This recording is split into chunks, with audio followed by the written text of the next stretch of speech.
Bismillahirrahmanirrahim. Assalamualaikum warahmatullahi wabarakatuh. Dan selamat pagi. Apa khabar semua? Cikgu harapkan pada hari ini semua kita berada dalam keadaan sihat walafiat. Baik, berjumpa lagi dalam tuition online Perlis Mengaji untuk sesi yang kedua bagi cikgu pada kali ini. Cikgu harapkan anak didik bersedia dengan buku nota dan alat tulis. Baik. Hari ini cikgu akan membincangkan tentang teknik jawab soalan bahasa Melayu kertas 2 ya, kertas penulisan ya. Okey. Sebelum itu Cikgu Zulkifli bin Ismail dari Sekolah Kebangsaan Putera Kangan Perlis dan sekarang masih lagi bertugas di SK Putera Kangan Perlis. Baik, untuk pada hari ini cikgu akan membincangkan bahasa Melayu penulisan. Kod kertas dia 012 iaitu penulisan lah. Baik, kemudian 022 itu untuk SJK C dan juga SJKT ya. Okey. Baik. Cuba tengok gambar ini ya. Adakah ini kita? Ini yang menggembirakan ya. Cikgu harap kita akan mendapat kejayaan lah, semua kita mendapat kejayaan dalam peperiksaan ataupun dalam hidup kita. Baik. Begini ini pun juga ya.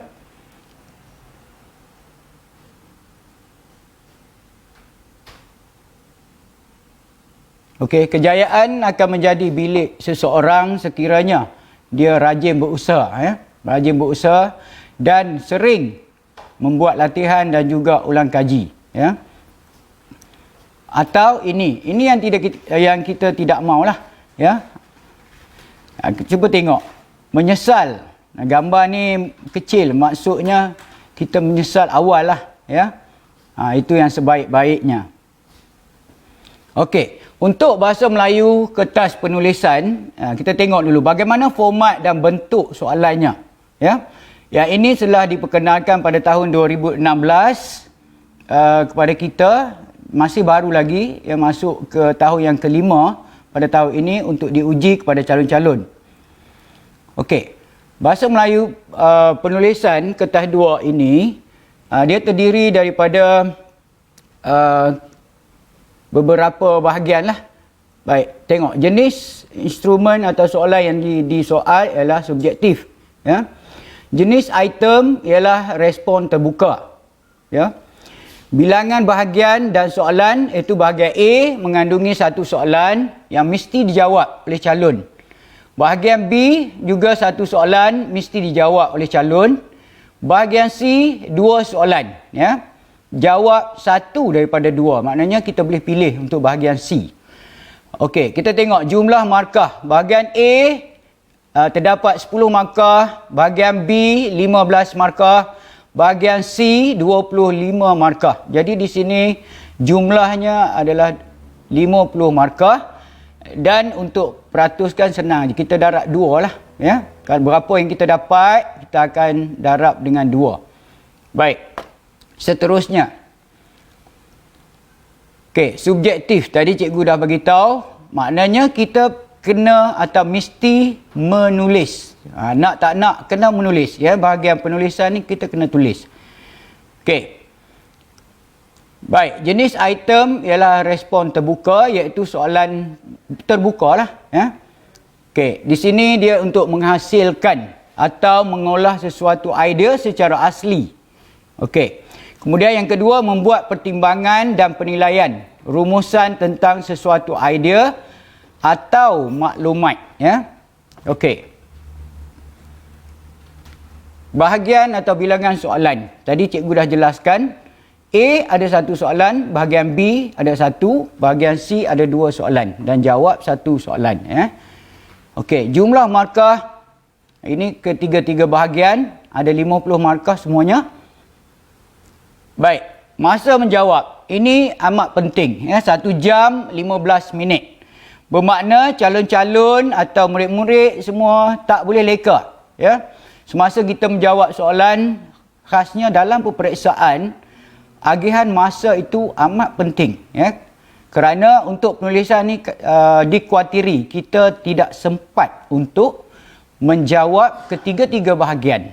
Okey, insya-Allah kalau ada perancangan, ada latihan, kita dapat mengikut kehendak masa dan juga kehendak soalan yang ditanya. Okey. Kaedah pemarkahan ataupun skoran, ya. Kaedahnya adalah holistik, ya. Jadi cikgu-cikgu atau pemeriksa akan menilai setiap bahagian secara holistik. Dia tak kira satu demi satu, ya. Dia kira keseluruhan. Itu maknanya holistik. Baik, cermin diri dulu sikit murid-murid pada pagi ini. Dalam tempoh PKP ni, kita cermin diri sikit. Ada perkara yang kita amat suka tetapi ia amat memudaratkan diri kita. Ini kena faham, ya. Anak murid di sekolah cikgu pun sama. Cikgu selalu ingatkan. Ada perkara yang kita amat suka tetapi memudaratkan diri kita. Ini kita kena faham. Memahami soalan. Ini pun kena faham lah. Okey. Maknanya, dia mendatangkan kesan buruk. Apa yang kita suka? Murid-murid sekalian, apa yang kita suka? Main game. Tahukah anda semua bahawa main game ataupun duduk seharian dengan menghadap laptop dan sebagainya, mungkin kalau tak buat kerja-kerja yang berfaedah, ia memudaratkan diri kita. Kemudian satu lagi, ada perkara yang kita amat tidak suka. Ya, tetapi ia sangat baik untuk diri kita. Apa dia murid-murid? Ya? Ada yang bagi tahu tu. Ada perkara yang kita amat tidak suka tetapi ia sangat baik untuk diri kita. Contohnya, mak kita kata buat latihan. Jangan keluar hari ni buat latihan. Ada 50 soalan matematik ni. Yang ni yang aku tak suka ni. Nampak tak? Itu perkara yang kita amat tidak suka tetapi sangat baik untuk diri kita sebagai seorang murid atau sebagai seorang anak. Ya? Okey. Baik, sekarang kita masuk ke bahagian A. Okey, bahagian A, rata-rata di seluruh Malaysia pun dah tahu, iaitu bahagian A kita memindahkan maklumat. Sebenarnya kemahiran yang diuji oleh lembaga peperiksaan adalah memindahkan maklumat. Ya? Yang ni, pelajar atau murid dah mengetahui kita perlu buat apa?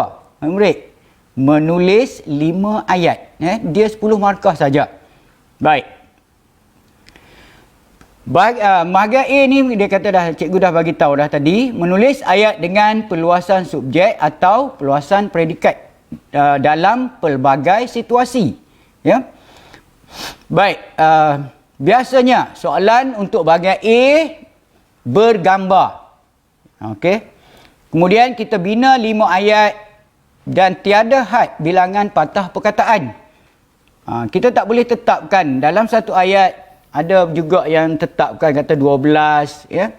Jadi lembaga peperiksaan dah bagi tahu, dah memberi kursus, memaklumkan kepada semua guru ya, di Malaysia ni, kita tiada had bilangan patah perkataan untuk menulis ayat. Okey. Tetapi 5 ayat itu terhad. Tak boleh tulis lebih daripada 5 ayat. Ya? Terhad kepada 5 ayat sahaja. Kemudian bahan rangsangan, biasanya gambar lah. Tetapi, boleh juga disoal atau dikemukakan dalam peperiksaan, dalam bentuk graf, dalam bentuk carta, dalam bentuk gambar bersiri, gambar tunggal, peta pemikiran dan pelbagai lagi. Ya, mungkin juga iklan dan sebagainya. Kita selalu tengok iklan, gambar-gambar. Boleh juga digunakan untuk bahan membina ayat. Ya, okey. Baik, seterusnya.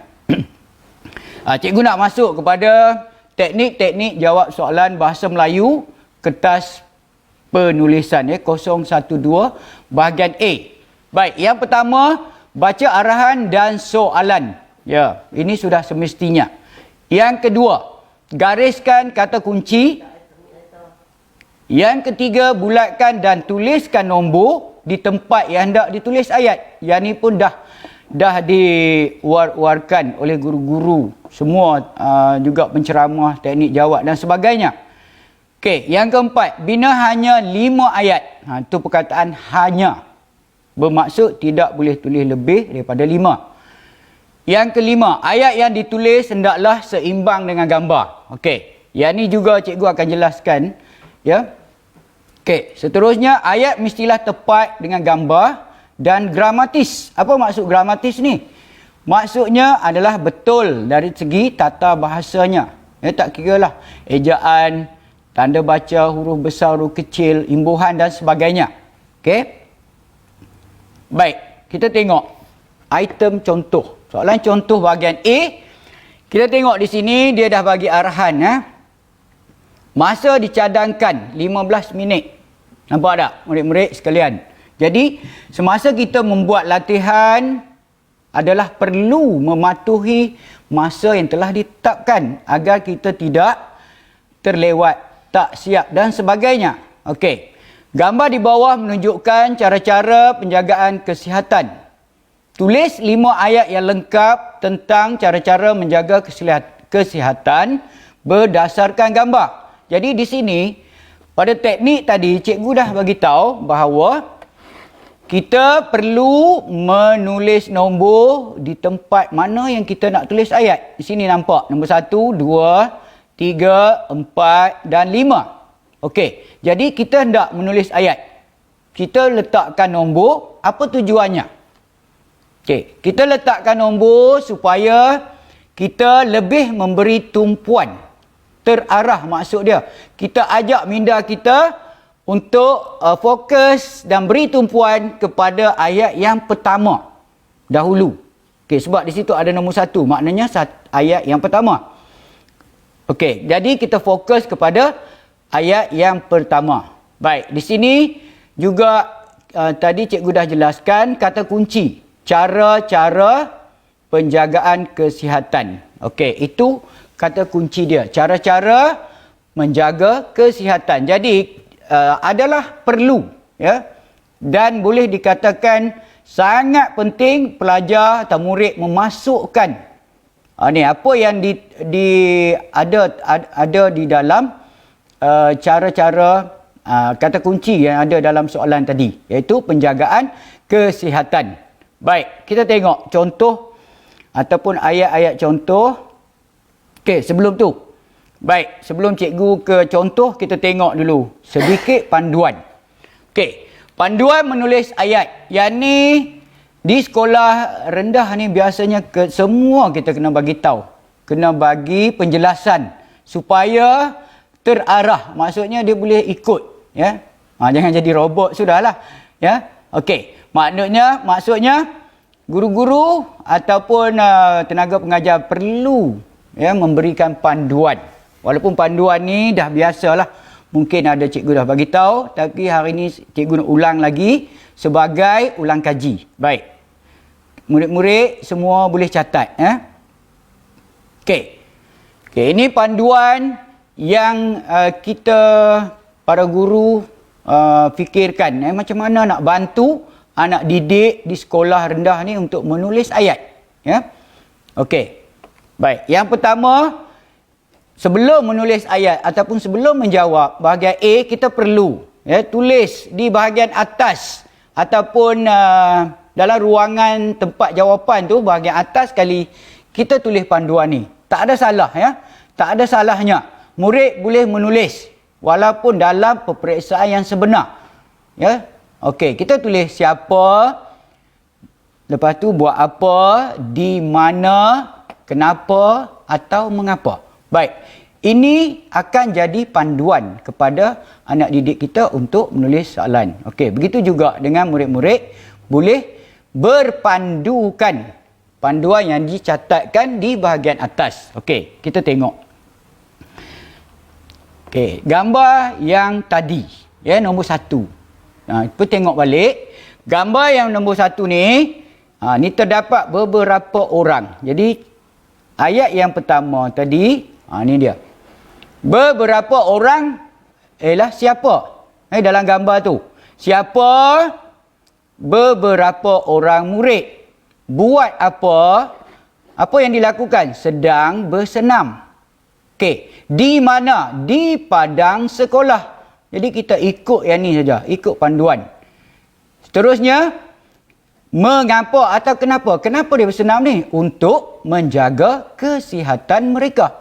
Jadi ayat ni dah lengkap ya para pelajar, para murid dan ibu bapa untuk mendidik. Jadi ada panduan ada panduan, jadi mereka senang untuk mengikutinya.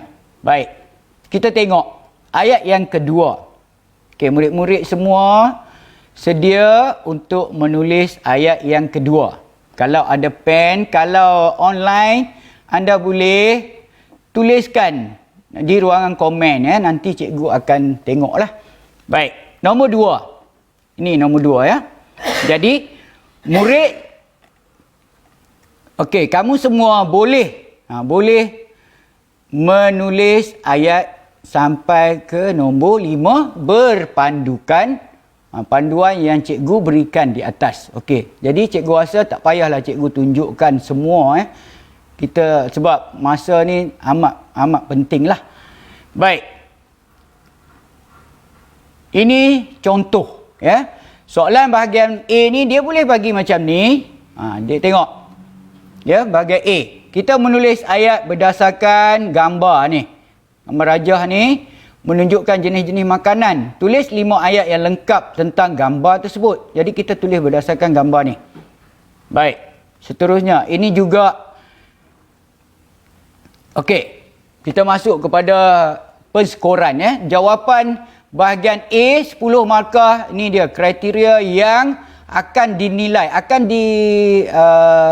jadi panduan kepada semua guru untuk menilai takat mana, di manakah letaknya markah yang murid-murid akan dapat tu. Ya, di mana yang dia tulis ayat. Jadi pemeriksa akan menilai berdasarkan kriteria ini. Baik. Kita tengok salah satu contoh. Kita ambil yang cemerlang lah. Penggunaan ayat yang gramatis dan menempati bahan grafik atau tugasan. Setiap ayat ada perluasan subjek, perluasan predikat. Ya. Penggunaan kata dan kosakata yang meluas dan sesuai dengan bahan grafik tadi ataupun tugasan. Penggunaan ejaan dan tanda baca yang betul. Murid-murid semua tengok. Penggunaan ejaan dan tanda baca yang betul. Yang ni sangat diambil berat. Ya? Ejaan sangat berat hukuman dia. Kalau salah memang dia tak akan dapat. Kalau ada salah satu penggunaan ejaan atau tanda baca, markah 10, murid-murid tidak akan dapat. Ya? Tidak akan dapat 10 jika ada kesalahan. Baik. Seterusnya, cikgu nak pergi ke bahagian B, iaitu bahagian apa murid-murid? Ya? Bahagian B sebenarnya kita menulis ulasan. Ya? Tadi 10 markah, sekarang untuk menulis ulasan terdapat 15 markah. Okey. Baik, tengok pengenalan bahagian B. Ni untuk pengetahuan lah ataupun ulang kaji semula. Menulis ulasan tentang bahan sastra dan bukan sastra yang dilihat dan dibaca dengan jelas menggunakan ayat yang gramatis. Jadi dia nak menulis tentang bahan sastra dan bukan sastra. Jadi kita buat ulasan. Tak kira bahan bentuk sastra ataupun bukan sastra. Baik. Mengulas sebenarnya memberikan pendapat atau pandangan ya. Rumusan yang bertepatan, bersesuaian, relevan berdasarkan stimulus. Stimulus ialah soalan yang dikemukakan ya. Baik. Konsep ulasan. Pada asalnya konsep ulasan ni sebenarnya dia mudah saja untuk peringkat UPSR ya. Rumusan keseluruhan bahan. Kita boleh buat rumusan keseluruhan. Pandangan pro atau kontra. Ya, setuju atau tidak setuju tentang bahan tu. Kemudian taksiran kandungan. Kupasan bentuk deskriptif. Huraian pengembangan idea, nilai ataupun amalan baik atau faedah-faedah yang terdapat dalam bahan tersebut ataupun pengajaran ya, mesej yang diperoleh daripada bahan yang disoal. Okey. Baik. Mengulas bahan sastra dan bukan sastra, panjang jawapan anda ataupun murid-murid semua 50 hingga 80 patah perkataan dalam perenggan. Okey. Bahan rangsangan, ya, dia boleh grafik atau bukan grafik. Ini terdiri daripada pelbagai bentuk yang disoal. Ya, kita pun sudah mengemukakan dalam ujian-ujian, siri-siri ujian tahun 4, tahun 5 dan tahun 6, ya. Kita dah uji murid-murid untuk menjawab bahagian B. Penggunaan bahan rangsangan ini terdiri daripada pelbagai bentuk. Baik. Teknik-teknik jawab bahagian B, ya, ulasan. Baik, seperti mana yang kita ketahui, ini cikgu bagi secara sepintas lalu. Baca soalan sebanyak 2 kali. Okey. Yang kedua, gariskan kata kunci. Fahamkan kehendak soalan. Ini yang penting. Ya, nombor 3, keluarkan maklumat. Dalam soalan dia beri dah. Dia dah sediakan, dia dah berikan maklumat tentang apa yang kita nak tulis, ya. Jadi cuma tugas kita sebagai murid keluarkan maklumat tersebut. Ya, keluarkan apa maklumat yang ada dalam soalan atau bahan rangsangan yang disediakan itu. Baik, kemudian yang keempat, teliti bahan yang disediakan, tak ada gambar, petikan dan sebagainya lah. Okey, yang kelima, catat sekurang-kurangnya 5 isi. Okey, daripada bahan yang disediakan, daripada soalan yang disediakan, kalau boleh kita catatkan apa 5 isi yang ada dalam bahan tersebut. Tak kira jadual ke, petikan, ya, gambar rajah dan sebagainya. Cari 5 isi atau 5 idea untuk kita tulis sebagai dalam ulasan, ya. Okey, seterusnya, tulis jawapan dalam 3 perenggan atau 1 perenggan. Okey, pada peringkat awalnya, lembaga peperiksaan cadangkan, ya, dalam pendedahan format baru, lembaga peperiksaan cadangkan 1 perenggan. Tapi akhir-akhir ini dia juga menerima, ya, calon yang menulis 3 perenggan. Jadi tak ada masalah murid nak tulis 3 perenggan atau 1 perenggan sahaja. Okey, seterusnya. Baik, gunakan penanda wacana. Dalam ulasan, penanda wacana membawa markah 3, ya. Kalau murid-murid tidak menggunakan penanda wacana, jadi dia dah kehilangan maksimum dia 3 markah. Jadi 3 markah ni darab 2, 6. Ya. Rugi. Penanda wacana. Murid-murid, cikgu ingat semua dah tahu. Sekejap lagi kita tengok apa penanda wacana, ya. Okey. Panjang jawapan 50 hingga 80 patah perkataan. Ini dah ditetapkan. Tetapi kalaulah katanya terlebih sedikit dalam ulasan, ayat yang terakhir dah cecah 80 lebih dah. Okey, dalam 5 atau 6 perkataan. Jadi saya nasihatkan calon-calon jangan padam perkataan yang lebih sedikit itu, sebab lembaga peperiksaan pun tidak menilai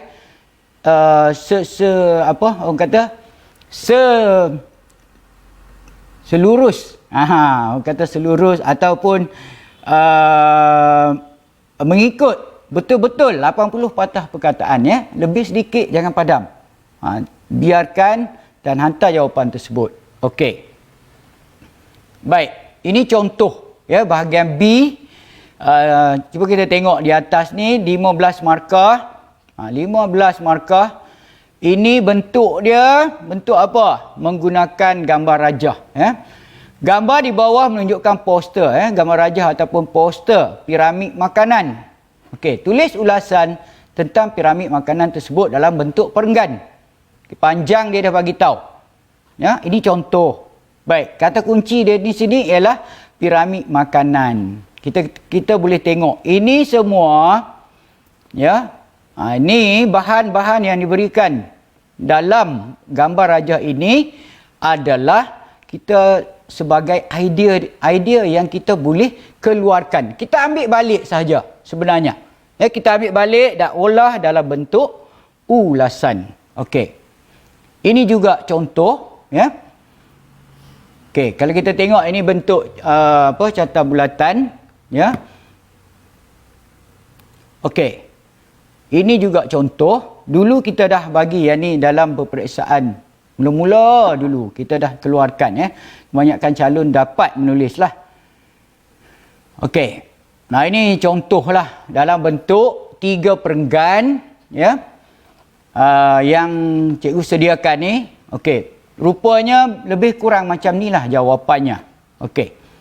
Baik, seterusnya. Yang ni kita akan buat sama-sama sekejap. Tengok. Okey. Baca puisi di bawah dengan teliti. Maknanya bentuk bahagian B ni dia tak kata tadi kan cikgu dah bagi tahu, dia bukan sahaja berbentuk carta, petikan dan sebagainya, tapi dia juga menggunakan bahan sastra, ya, iaitu puisi. Okey, cuba tengok puisi ni. Ketika ke sekolah, ketika kaki ingin mengorak langkah ke gedung ilmu. Okey, baik. Yang berwarna merah, cuba tengok. Yang berwarna merah ini adalah idea ataupun isi, ya, daripada puisi tersebut. Cikgu dah warnakan merah. Okey, jadi kita ambil ini sebagai idea untuk kita menulis ulasan. Contohnya di sini, tangan ayah dan ibu ku kucuk pohon restu. Okey, ini isi yang pertama, ya. Jadi isi yang pertama kita catatkan idea. Memohon restu ibu bapa. Okey. Baik. Kemudian yang kedua. Berbaris aku tidak terlepas. Ku amati waspada langkah. Apa maksud dia? Tapi yang ni kita kena perlu tukarkan ke dalam bentuk apa? Isi, ya, atau idea. Ini dia bentuk puisi. Okey, apa idea di sini murid-murid sekalian? Boleh jawab tak? Boleh tulis tak isi? Okey, komen. Baik. Yang kedua, cuba tengok. Apa ideanya murid-murid? Berbaris. Sebenarnya tak payah pun, ya. Okey. Baik. Yang ketiga. Ini dalam puisi ni, ini idea yang ketiga atau isi yang ketiga. Etika berhemah aku biasakan. Apa maksud dia? Etika berhemah aku biasakan. Apa maksudnya? Berhemah tu apa dia? Murid boleh tulis. Okey. Apa idea? Kita tengok. Yang ketiga. Berhemah. Ambil terus perkataan tu, perkataan yang ada dalam puisi itu pun tak kisah. Sebab nanti kita akan menulis dalam bentuk ayat, ya. Okey, yang keempat. Cuba tengok. Aku patuhi pesanan ayah dan ibu. Yang ni jelas kan? Murid-murid, jelas kan? Mematuhi pesanan ayah dan ibu. Baik, cikgu catatkan idea tersebut. Aku dan patuh pesanan ibu bapa. Itu isi yang keempat. Okey, kita tengok semula. Isi yang kelima. Sebab cikgu kata tadi, kita mesti cari atau senaraikan 5 idea, ya. Okey, ni yang kelima. Roda bas ku tunggu berhenti, tidak ku mahu mengundang tragedi. Faham maksudnya? Okey, maknanya tunggu bas berhenti barulah kita turun, ya, dari bas tersebut. Okey, idea yang kelima.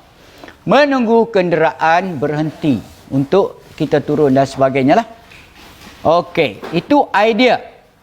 Idea perlu dicatatkan. Okey, ini teknik, ya. Murid atau calon perlu catat idea daripada bahan tersebut pada kertas soalan tu di bahagian-bahagian yang mungkin ada tempat kosong. Ya, pemeriksa dia tak kisah. Itu catatan calon, ya. Jangan mengganggu ruangan untuk menulis, itu sudah. Ada ruangan yang kosong kita catatkan. Okey. Baik. Seterusnya. Okey, ini adalah ulasan daripada isi yang cikgu catatkan tadi. Okey. Ni kita panggil, kalau kita buat dalam bentuk 3 perenggan. Okey. Ini adalah pendahuluan, pengenalannya. Menjaga keselamatan diri merupakan tanggungjawab setiap individu. Macam mana nak buat pengenalan? Pengenalan dalam ulasan, kita tengok apa tajuk dia, tentang apa. Okey, jadi kalau tentang menjaga keselamatan, kita tulis tentang menjaga keselamatan, ya. Tak perlu banyak, ya. Ada 2 ayat untuk pendahuluan ni dah kira cukup, ya. Calon dah menulis dengan baik. Baik. Kemudian ini adalah perenggan isi. Perenggan yang kedua. Antara cara menjaga keselamatan diri adalah memohon restu. Tadi kan ada isi memohon restu daripada ayah dan ibu sebelum untuk ke mana-mana sahaja. Okey. Baik. Ada cikgu-cikgu juga berpesan supaya memasukkan. Ini yang kita panggil tadi tersurat. Apa yang ada dalam puisi tadi. Tersurat, ya. Jadi kita perlu juga menambah idea tersirat daripada idea tersebut. Kenapa kita perlu mematuhi ibu bapa ni pesanan memohon restu? Kenapa kita perlu memohon restu? Okey. Restu ayah dan ibu itu sangat penting untuk menjamin keselamatan kita. Okey, jadi ini adalah yang tersurat, yang tersirat daripada memohon restu daripada ayah dan ibu, yang tersurat, yang ni tersirat. Ya, restu ayah dan ibu sangat penting untuk menjamin keselamatan diri. Ini tersirat. Okey, cuba tengok contoh yang kedua, idea yang kedua. Selain itu, okey, ni yang berwarna merah antara selain itu, di samping itu, seterusnya, akhir sekali, kesimpulannya, ini kita panggil penanda wacana, ya, untuk menghubungkan antara idea dengan idea, perenggan dengan perenggan. Okey. Baik, ni contoh yang kedua, ya. Cuba tengok di sini. Selain itu, kita juga mestilah berbaris. Ada kan dalam idea tadi yang kedua, berbaris sebelum menaiki bas atau semasa berurusan di mana-mana sahaja. Okey, jadi sebagai sahaja. Jadi ini tersurat, yang tersiratnya dengan berbaris. Apa kesan dia? Apa yang kita dapat daripada yang kita berbaris itu adalah dengan berbaris dan mengikut giliran kita dapat berurusan dengan lebih teratur dan berkesan. Jadi itu yang tersirat dia. Kenapa kita beratur? Supaya urusan ni dapat dijalankan dengan lancar, dengan teratur. Okey. Murid perlu berfikir begitu. Tersurat kita dapat daripada bahan yang terdapat dalam soalan. Tetapi yang tersirat, dia kena fikir. Kenapa? Bagaimana? Apa yang kita boleh dapat bila kita buat macam ni? Okey, itu dia panggil tersirat. Di samping itu, kita patut berhemah semasa menaiki kenderaan awam. Ya? Atau menggunakan jalan raya. Kerana malang tidak berbau. Kerana malang tidak berbau. Ini adalah yang tersirat. Yang mematuhi ataupun berhemah semasa menaiki kenderaan awam atau menggunakan jalan raya, itu adalah yang tersurat, ada di dalam puisi tadi. Okey. Seterusnya, untuk menjamin keselamatan kita, kita perlu akur dan patuh akan pesanan ayah dan ibu. Okey, yang ni untuk tersirat, kalau kita masukkan ke semua idea ni, ada yang tersirat mungkin, ya, jumlah perkataan kita akan lebih. Jadi cikgu cadangkan kalau ada tiga yang tersirat, ya, itu dah mencukupi. Kalau ikut lembaga peperiksaan pun dia kata kalau ada murid menyatakan idea yang tersirat 3, maknanya dah mencukupi untuk menjawab soalan berbentuk ulasan. Okey. Jadi seterusnya, ini perenggan penutup, ya, murid-murid. Kesimpulannya, marilah sama-sama kita menjaga keselamatan diri supaya hidup kita sentiasa ceria. Anda mampu mengubahnya. Okey. Jadi berkaitan dengan menjaga keselamatan, jadi cikgu letakkan ini sebagai kesimpulan. Baik, kesimpulan dan juga pendahuluan kebiasaannya. Ya, pendahuluan dan kesimpulan dalam ulasan kebiasaannya, lembaga peperiksaan pun tidak memberikan markah kepada pendahuluan dan kesimpulan. Tetapi tidak boleh dan dilarang sama sekali tiada pendahuluan dan tiada penutup. Ini menjejaskan secara holistik penilaiannya. Bila cikgu baca, tengok-tengok terus dia gunakan, dia masukkan perenggan isi sahaja. Ini maksudnya perenggan isi yang ni lah. Okey, jadi kita perlu, walaupun tidak diberikan markah untuk pendahuluan dan penutup, wajib, nak kena kata wajib, tulis, ya, supaya penilaian secara holistik, tanggapan cikgu atau pemeriksa tu, dia kata ni bagus. Ya? Okey, boleh faham murid-murid? Baik, seterusnya. Okey, ini kriteria pemarkahan, ya, seperti yang bahagian A tadi, dia ada panduan untuk guru menilai setakat mana pencapaian murid-murid. Baik.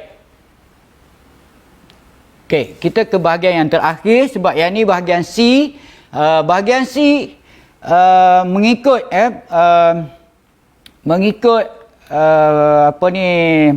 kajian dan pemerhatian yang dibuat oleh guru-guru, terdapat banyak atau sebahagian besar daripada murid ataupun ramai sangat yang tak boleh menulis bahagian C, ya, di sekolah-sekolah sama ada di SK ataupun di SJK. Bahagian C ni mendatangkan masalah kerana, ni kerananya, sebab dia menulis karangan yang panjang, ya, panjangnya sehingga 120 patah perkataan, ya. Jadi murid-murid menghadapi masalah bahagian C. Kerana juga bahagian ini akan mendatangkan masalah sebabnya 25 markah daripada 50 markah keseluruhan, 25 markah datangnya daripada bahagian C. Ya, ini amat terkesanlah apabila murid tidak boleh menulis bahagian C dengan baik, bermakna dia akan menjejaskan, ya, markah mereka. Okey. Teknik jawab bahagian C. Yang pertama, baca kedua-dua soalan. Ya, ada dua soalan yang disediakan di bahagian bahagian C, nombor 1 dan juga nombor 2. Okey. Seterusnya, gariskan kata kunci, fahami kehendak soalan. Jadi garis kata kunci, apa yang dia nak kita tulis, kita gariskan. Okey, kemudian ini yang amat penting. Ya. Amat penting kerana siapa yang pandai memilih atau calon atau murid yang pandai memilih soalan yang mudah, ya, maknanya dia tahu untuk tajuk atau soalan tersebut. Banyak yang dia tahu tentang tajuk tersebut. Jadi kita pilih soalan itu. Jangan tersalah pilih. Kalau tersalah pilih, nanti kita yang menghadapi masalah. Okey, yang keempat, bina peta minda atau catat isi tu. Perlu ada orang panggil apa, rangka dia, ataupun kalau kita buat rumah kita ada plan. Ya, kita ikut plan tersebut ataupun kita ikut rangka yang kita tulis ataupun kita ikut isi yang kita catatkan. Ini penting, ya. Okey, yang kelima, tulis karangan berpandukan peta minda. Okey, peta minda anda dah sediakan, murid-murid dah catat tadi, mana kita ikut yang tu supaya kita ada panduan, ya, semasa menulis. Okey, seterusnya. Baik, bahagian C menghasilkan penulisan kreatif, jenis imaginatif dan deskriptif menggunakan bahasa yang menarik dengan betul. Okay, karangan berformat atau tidak berformat. Dan cikgu dah jelaskan tadi. Panjang 80 hingga 120 patah perkataan. Setiap karangan mestilah mempunyai, okey, ini sangat penting, ya, murid-murid. Mesti mempunyai, dia mesti ada pendahuluan, ya. Mesti ada pendahuluan, satu perenggan. Yang kedua, okey, kita perlu ada berapa isi semua? 4 isi calon murid-murid sekalian. Isi yang pertama, isi yang kedua, isi yang ketiga, isi yang keempat. Okey. Di sini cikgu nak jelaskan juga, setiap isi mesti ditulis dalam satu perenggan. Tak boleh tidak, tak boleh campur. Okey. Ada murid yang campur pendahuluan dah masuk isi. Ini amat tidak baiklah. Jadi elakkan ya. Pendahuluan adalah pendahuluan sahaja. Jangan masukkan isi. Okey. Perenggan isi, kita pergi ke perenggan yang kedua, ketiga, perenggan yang keempat, perenggan yang kelima. Okey. Kemudian ada satu perenggan penutup ya.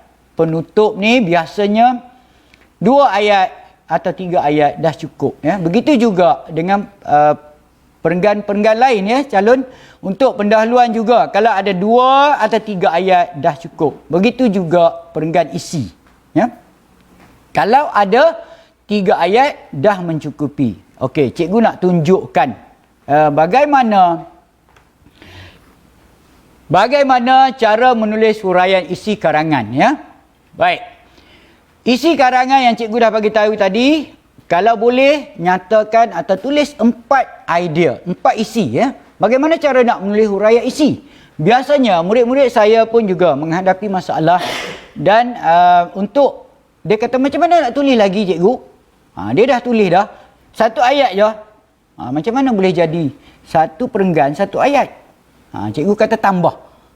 Jadi ini cikgu nak jelaskan bagaimana kita nak tulis huraian karangan tersebut. Baik. Okey, setiap isi hendaklah ditulis dalam 1 perenggan. Ya, 1 perenggan. Setiap isi 1 perenggan. Setiap isi hendaklah mempunyai, okey, setiap 1 isi mesti ada 1 isi. Kita dah nyatakan dalam ayat yang pertama, ayat yang kedua dia huraiannya, ayat yang ketiga contoh atau huraian lanjut. Ini sangat penting ya. Okey, dalam 1 perenggan mesti ada idea, isinya, huraiannya, contoh. Jadi ayat pertama, kedua dan ketiga. Ayat ada 3 ayat sekurang-kurangnya. Okey. Ada murid yang bertanya, boleh tak 2? Boleh tulis 2, tetapi markahnya anda tak dapat markah yang sepatutnya, yang markah penuh. Okey, jadi kita akan kurang, selalu kurang. Perenggan pertama pun macam tu, kedua macam tu, ketiga, 4, 5 dan 6. Okey, jadi ia akan menjejaskan markah yang kita akan peroleh ya. Baik, ini contoh. Cikgu bagi sedikit contohnya faedah kegiatan co-curriculum. Ini popular. Popular, sangat popular. Apakah faedah dalam karangan bahagian C, karangan jenis fakta ya. Faedah kegiatan co-curriculum. Apabila kita sebut fakta, dia tak boleh tulis ikut suka kita ya. Itu ideanya dia dah fakta kan. Dia ada idea tertentu yang boleh diterima sebagai jawapannya. Okey, contoh. Kegiatan co-curriculum dapat mewujudkan semangat kerjasama. Itu isi. Isi kita perlu bagi tahu dalam perenggan tersebut. Kalau mula menulis perenggan yang kedua tu, isi yang pertama, kegiatan co-curriculum dapat mewujudkan semangat kerjasama. Itu idea atau isi. Okey, kemudian ayat yang berikutnya ya, ayat berikutnya, ini kerana kegiatan ini dijalankan secara berkumpulan. Dalam kumpulan, anggotanya perlu bekerjasama untuk melakukan pelbagai aktiviti. Itu kita panggil huraian isi. Jadi, nak tak nak, murid kena tambah ayat supaya dia menjadi huraian. Ya, kena buat, kena bina, kena tulis. Okey. Kemudian, contohnya dalam aktiviti permainan, perkemahan dan lain-lain lagi. Okey, itu kita panggil huraian lanjut. Boleh tak murid-murid? Setiap perenggan mesti begini. Kalau beginilah caranya, murid-murid atau calon akan memperoleh markah 25/25. Tak ada masalah ya. Lembaga peperiksaan biasanya dia akan bagi dan pemeriksa akan bagi kerana mengikut kriteria yang telah ditetapkan dan skema yang ditetapkan. Jadi kalau begini semua perenggannya cantik, tak ada kesalahan, dan murid boleh dapat 25 dengan syarat tiada sebarang sebarang kesalahan tata bahasa. Satu pun tak ada. Dia akan dapat 25. Okey, insya-Allah ya. Baik. Nah, ini perenggannya. Yang tadi dah sambung semua dalam perenggan yang lengkap lah. Okey. Ni contoh. Ya, contoh bahagian C. Kalau kita tengok soalan nombor 1 ni, ya. Bentuknya apa? Ucapan, ya, ucapan sempena sambutan Hari Guru. Kalau murid tengok yang kedua, dia bagi lirik lagu dan soalannya pun panjang, stimulus dia bagi penjelasan dahulu, kemudian dia suruh kita tulis. Sebenarnya dalam soalan nombor 2 ni dia suruh tulis karangan kamu itu sendiri. Tulis cerita. Ni nampak. Ini pentingnya kita mencari kata kunci tu. Tulis cerita tentang kasih sayang seorang ibu. Makna tajuk soalan yang kedua adalah lebih mudah. Jadi tadi cikgu dah bagi tahu bahawa yang sangat penting dalam teknik jawab bahagian C adalah pilih soalan yang paling mudah. Antara dua kita pilih yang termudah. Okey. Okey, itu saja cikgu rasa murid-murid pun dah dapat serba sedikit perkongsian dengan cikgu pada hari ini. Baik. Jadi alhamdulillah ya, kita akan berjumpa lagi mungkin dalam tempoh PKP yang ketiga ya. Okey, sekian. Terima kasih. Seterusnya duduk rumah, stay at home, duduk di rumah, habuskan COVID-19. Tahniah kepada barisan hadapan #Pelih Mengaji. Sekian, wabillahi taufiq wal hidayah. Wassalamualaikum warahmatullahi wabarakatuh. Terima kasih.